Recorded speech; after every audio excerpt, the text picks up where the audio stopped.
गारोवा CPP जे अॻूणी counsellor Haidar छुटो पारां बासर लैंड ग्रेबर ख़िलाफ़ ज़मीन ते कब्ज़े जूं दाहूं कयूं। धाबे जी प्रेस क्लब में सहाफ़ियुनि सां ॻाल्हाईंदे हुन इल्ज़ाम हयो त बासर लैंड ग्रेबर शौकत खान न्याज़ी धाबे जी ऐं घारो जे सरकारी ज़मीन ते रवीनो ऐं मक़ामी वॾेरनि जी मिलीभगत सां कब्ज़ा करे हथियारबंद विहारे धरती धड़नि में ख़ौफ़ ऐं हिरास पकड़े ते छॾियो आहे। हिकु प्लाट जा 5 फाइल ठाहे अबोश माण्हुनि सां फ्रॉड करे ॿिन्ही हथनि सां फुरे रहियो आहे। हुन चयो त हुनखे हिकु वॾे इदारे जे सरपरस्ती सपोर्ट हासिल हुअण करे केर बि कुझु नथो कुझु सघे। ज़िले इंतिज़ामिया तोड़े मक़ामी इंतिज़ामिया बि हुनखे सपोर्ट करे रही आहे। हुन सेशन जज ठटे ऐं हाई कोर्ट सिंध जे जज खां अपील कंदे चयो त फौरी तौर ते बासरनि ख़िलाफ़ कानूनी कार्रवाई करे खेसि तहफ़ुज़ फ़राहम कयो वञे।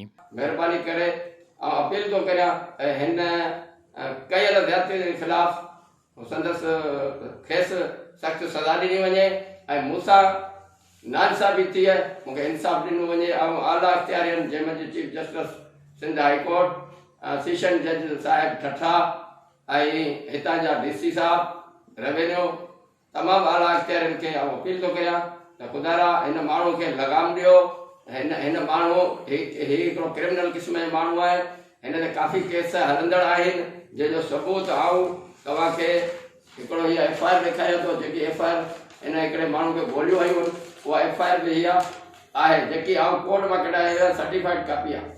विज़िट कयो अवामी आवाज़ मीडिया ग्रुप जी वेबसाइट awamiawaz.pk